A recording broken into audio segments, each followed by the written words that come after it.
We had plane crashes. 3 crashes, 31. The 31 crash, this was the one at 40. This is right around the corner on Franklin. Well, that was another right. That was in 34. That was at Walnut and Prospect. That was a mail plane. Yeah. And in 51, I think that was in 1951, which was it was actually 3 17-year-olds flying an airplane. One of them was from town, and they crashed into the house of, I believe it was a judge. So that was just a dumb mistake. So it happened. This one's amazing. You can walk out to Franklin, and they built a porch out in front of it now, but if you step back and look at this picture, and this picture, by the way, I took from the Western Springs books that are in front of Betty Howard over there, and there's many more things in there of this type. So if you want to buy one of those on the way out, that would help us out as well. But how did this happen? I mean, you're sitting, your husband's plane came straight down in front. It's a miracle. They didn't kill anybody. There's what? Well, there's the 51, but yeah, there may be there's another one as well. All right, I'm going to have to rep that. Okay, we'll get on that. 51st Street? Okay. Okay. And I think it has to do with us being in the flight line of Midway. Okay, great. Good point. I did a little research that was featured in the doings about this Suburb Fights the Prisoner of War camp. Before the bookies opened their joint out in the woods there, the feds wanted to put a POW camp in Bemis at the old Civilian Conservation Corps site. So that's the upper left article.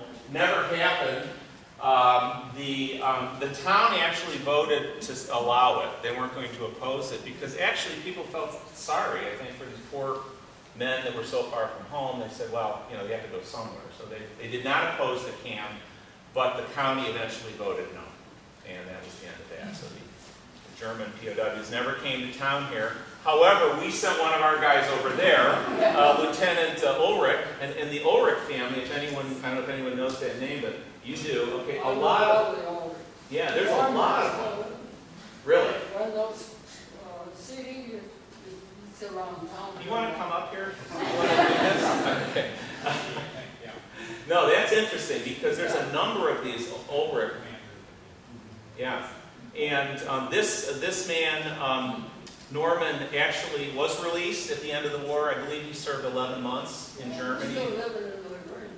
He lives here, nearby. Really? Okay. Well, we'll have to reconnect. And the Ulrich was also one of the guys that found the mammoth bones, the father. Yeah. So it's amazing. It's an amazing story.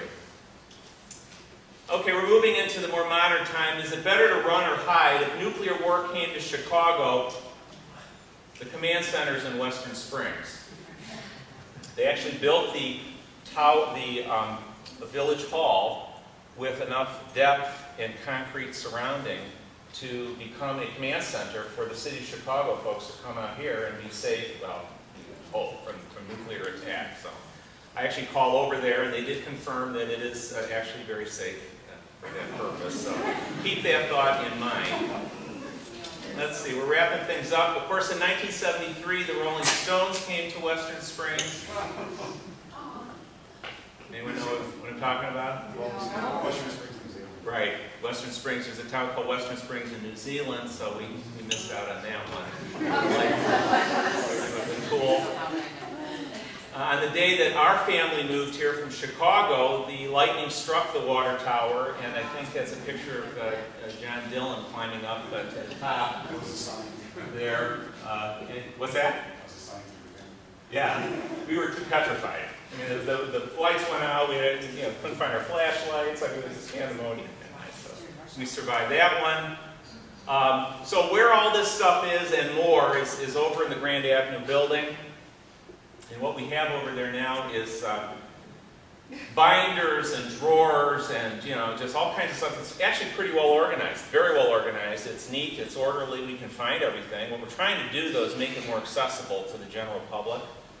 And when you go in there, you'll pull out files, and here's on all the different clubs and organizations, F through L. We have a lot of information there, and people do come to the archives often, or call. They'll call the library or the archives to find family histories, or what happened at a given time. And we have that information. And as Kimberly mentioned, our team of people, they're constantly working every week to keep this up to date. And the new guys are coming in here to try to make it a little bit more accessible to the techies that want to see this information online. So we're hoping to be able to do that for you. A lot of these articles are in binders, and we're trying to index them. I have to read what's on there. And this is just an example of the computer printout. So we're trying to list where things are, what's in there, and we're making progress little by little. We have day jobs, so that's kind of the problem. I wish we could just work in the archives. We've had some press, we've had some student involvement, which has been very helpful from Lyons Township. I spoke with them, Kimberly and I went over there. We've had students who will continue to be involved, and if any of you have young people that would like to help us and volunteer, need credits for some kind of hours or whatever, they can volunteer to do that. Also, over at the library, there are many spools of microfilm that contain the Western Springs Times and Western Springs Citizen, and they're very, very interesting. One thing we would like to do is figure out a way to digitize those, and I've actually found some resources to do that, so that's something that I'll be talking with Rick at the library a little bit more.